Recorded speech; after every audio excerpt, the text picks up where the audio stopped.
Bonjour à tous, bienvenue au domaine pour une nouvelle vidéo.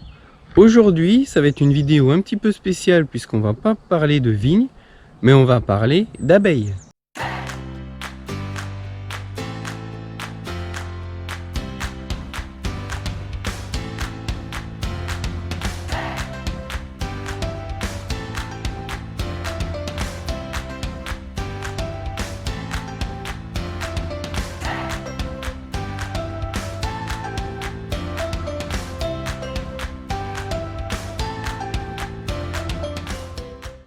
Donc aujourd'hui, on est le 20 avril, le printemps commence vraiment, ça fait quelques jours qu'on a du soleil, même plusieurs jours. Il fait beau, il y a plein de fleurs. Et bien, il était temps pour nous de recevoir nos ruches. Le but, c'est pas de me revendiquer apiculteur, mais voilà, je vous explique pourquoi on a pris des ruches. Pourquoi j'ai eu l'idée de faire du miel. Ça date d'il y a un petit moment. Pour Noël 2020, j'ai eu l'idée de mettre du miel dans les coffrets cadeaux du domaine. Pour ce faire, j'avais fait appel à un apiculteur que j'ai connu sur un marché, quelqu'un de très sympathique. Et puis bon, j'avais utilisé son miel pour mettre dans les coffrets. Ça avait plutôt bien marché. Les gens avaient trouvé le miel bon, ça intéressait du monde. Et puis par après, j'ai eu des gens qui venaient au domaine et qui me demandaient si j'avais encore du miel. Donc malheureusement, j'en avais plus. 2021 était une très mauvaise saison pour le miel. Donc ils ne pouvaient pas m'en fournir. C'est pour ça qu'en 2021, j'ai pas remis du miel dans les coffrets cadeaux. Donc là, je me suis dit, pourquoi tu produirais pas ton propre miel? Pourquoi ne pas prendre des ruches? On a de la place, on a des terrains, on a des beaux cadres. On a des parcelles qui sont par exemple entourées d'acacia pour faire du miel d'acacia, qui sont un petit peu perdues, qui seront à l'abri des regards, et puis avec une diversité de fleurs très intéressante qui pourrait être exploitée par des ruches. Donc voilà, l'idée a fait son chemin. On a, comme je vous ai dit, on a tout pour faire d'un point de vue environnement pour accueillir des ruches. Alors moi je suis pas apiculteur, je connais rien du tout. Donc, le but c'était de trouver quelqu'un qui puisse nous accompagner dans la mise en place de ruches et puis dans l'entretien des ruches. Bon je suis déjà bien occupé par la vigne, j'ai pas forcément le temps de tout faire. Donc là voilà, cet apiculteur là va m'aider tout au long, et même c'est lui qui va faire le travail parce que c'est lui qui sait s'en occuper. Donc il va s'occuper de nos ruches. Donc pour tout vous dire, parce qu'il n'y a pas de secret, on travaille donc avec Pierre-Olivier Barbet qui a son entreprise, qui est apiculteur. Ce sont les Jardins de la Renardière à La Genette. Donc voilà, on va travailler avec lui. On est très content de travailler avec lui pour ce projet, parce que c'est grâce à lui si ce projet a pu voir le jour. Pourquoi avoir des ruches au domaine? Donc vous l'aurez compris, le but c'est de pouvoir les utiliser dans nos coffrets cadeaux, de pouvoir les vendre. Alors on va pas faire fortune, on a entre guillemets que 4 ruches. Le but c'est pas de faire de l'argent non plus, c'est pas du tout le but final, mais bon, si ça peut permettre de faire un petit peu de chiffre d'affaires, c'est toujours ça de prix. Le but c'est aussi de pouvoir proposer à nos clients un miel du domaine qui est fait dans nos ruches par nos abeilles sur nos terres.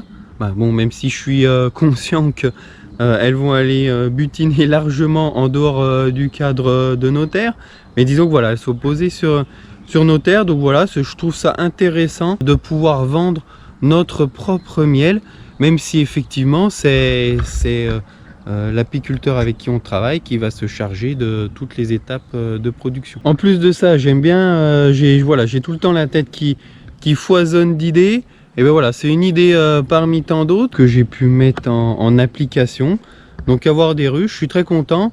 Comme je vous l'ai déjà dit, ça permet de diversifier un petit peu notre exploitation, diversifier très légèrement.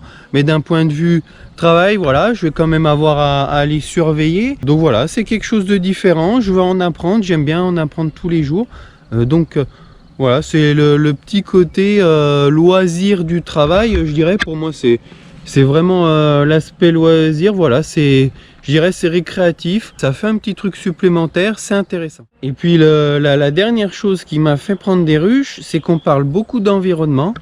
Et ben je me dis voilà, si c'est un petit plus pour l'environnement que d'entretenir des ruches, d'avoir des abeilles dans notre environnement, si par ce biais-là, ça peut donner un petit coup de pouce à la nature, eh bien ça n'est que tant mieux. Je préfère largement payer des ruches, payer, oui, parce qu'au départ il faut les acheter, hein, c'est un investissement, c'est pas un investissement énorme, mais voilà, il faut quand même les acheter.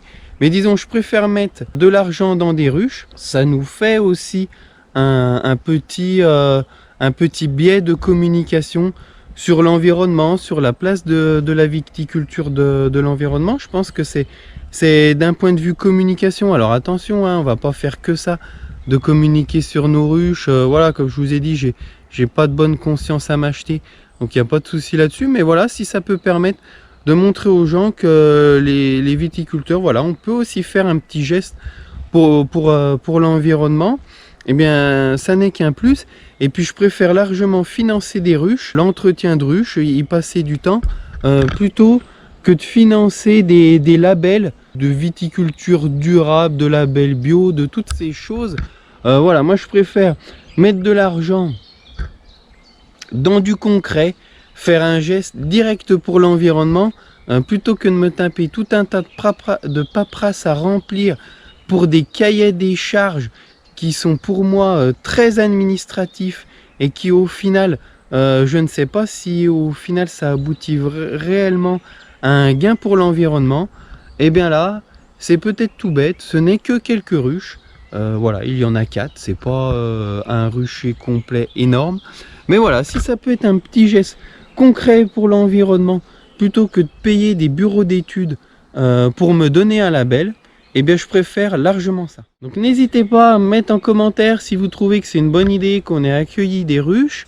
Et puis si ça vous intéresse d'avoir d'autres vidéos sur ce sujet, je sais c'est un petit peu différent de la viticulture. Mais voilà, la viticulture, on est dans l'environnement. Donc voilà, c'est un petit prolongement de l'agriculture. On vit dans la nature, donc je trouve que c'est quand même lié, on reste proche de la nature. Donc voilà, n'hésitez pas à me dire si ça vous plaît, parce que si ça vous plaît, je pourrais vous faire différentes vidéos quand on aura des interventions à faire sur les ruches. Donc là, je vous mets quelques plans sur l'installation. Alors j'ai oublié de filmer l'installation, mais bon, vous verrez, hein, c'est pas très compliqué.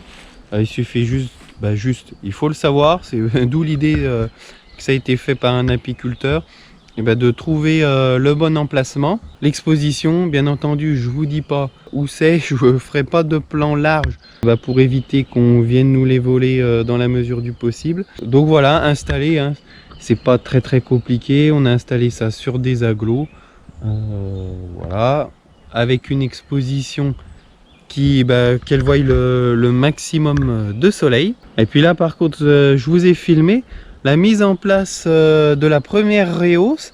Alors la première réhausse, c'est pour accueillir le futur miel qu'on viendra récolter, qu'on devrait venir récolter, parce que là elles étaient apparemment, d'après ce que m'a dit l'apiculteur, elles étaient plutôt en bonne santé. Elles ont déjà fait pas mal de... elles ont déjà une bonne population, donc elles pouvaient être en mesure déjà de commencer à produire du miel.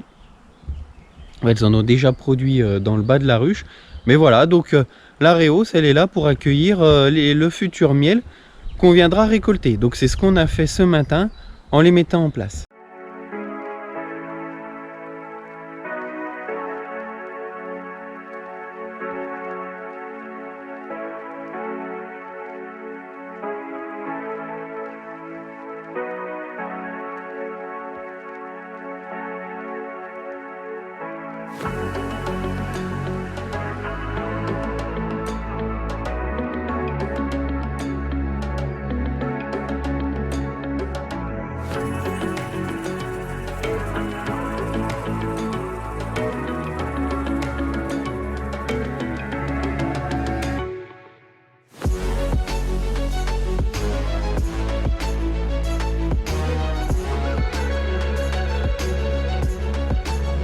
Alors toi là sans problème, hein, la semaine prochaine tu peux venir hein, si tu veux regarder l'avancement. Hein. T'enlèves le toit, t'enlèves ça et grâce au plastique, Ah ouais, vas- d'accord. tu vas peux voir. Tu vois là que c'est tout vide et tu vas voir qu'elles vont au fur et à mesure construire les cires, ça va plus ressembler à ce que tu auras en bas. Et tu vas pouvoir juger un peu de la quantité, de comment elles avancent au niveau des constructions et du miel qu'elles vont avoir. Ça devient inquiétant quand la cire elle va être blanche. Quand tu commences à voir là au milieu de la cire blanche, là, c'est que ça commence à être inquiétant, c'est que c'est plein, ou presque plein. D'accord. Il ne faut pas trop traîner pour en mettre une deuxième.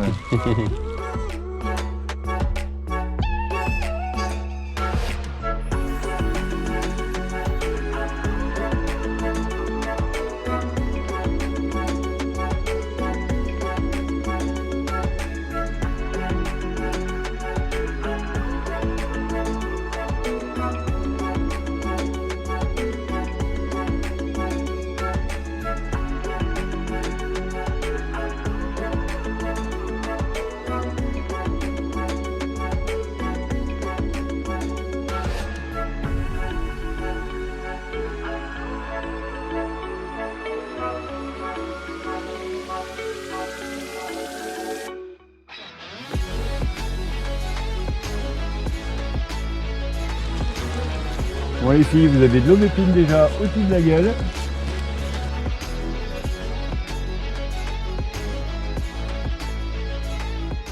Donc j'espère que cette vidéo un petit peu différente de ce qu'on vous propose d'habitude vous a plu. N'hésitez pas à poser vos questions en commentaire.